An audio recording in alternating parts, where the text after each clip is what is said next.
we are announcing today our partnership with Northeastern University, along with Link Television.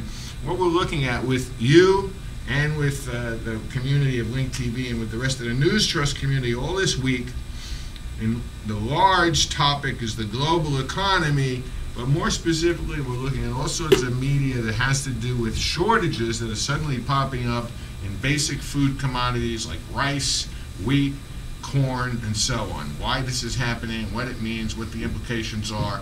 We're going to go together on what we call at Newstrust a news hunt. And for the next week, we're all going to be working together out there in cyberspace, finding, submitting, and then rating and reviewing journalism on this topic. And then after that experiment is done, in a week, we'll post the results on our site, we'll blog about it, and we'll go off on another news hunt. Now, everybody has to take the first step, which is read the story. For the first time in history, there is a clear link between the price of fuel and the price of food, Mr. Powell said. Quote, if there were a miraculous 20% increase in the quantity of food production, we would not know what would go toward increased food consumption and what would go to biofuels. So, if we were to say this is informative, would we say it's somewhat informative, or would we say not very informative? It could have been written a better way using all those facts. Yeah, I would agree. Or, that's like, a story with 3 sidebars. Yeah. Maybe the governments aren't portrayed in a good light because they are obviously having this problem that they deal with all the But maybe they don't deserve to be portrayed in a good light, in which case it would be fair not to do so. Well, it seems like a world epidemic. And accuracy, is it accurate? Well, We can't really determine that, but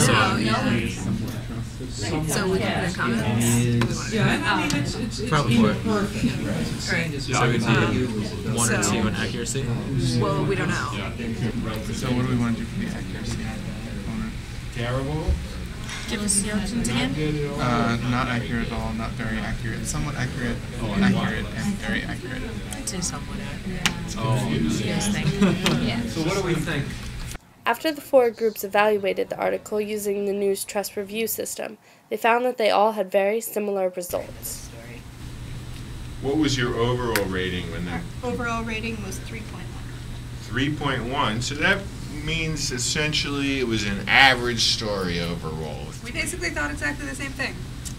We thought there was a lot of information that could possibly be good, but there were so few sources that we couldn't say whether or not it was good information. What was your overall rating? It ended up being a 3.4, High. which I think we were kind of surprised by. Okay. I think we were just a little more harsh than the other tables, I would say. Our comment, we wrote, the story is poorly written.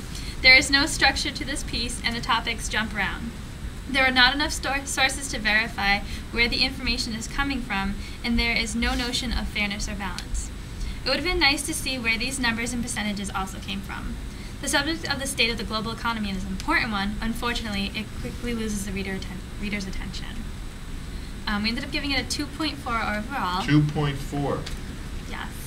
This is one of the key differences. Let's talk about it. Why did you give this a 2 for information? Wasn't there a lot of information in there?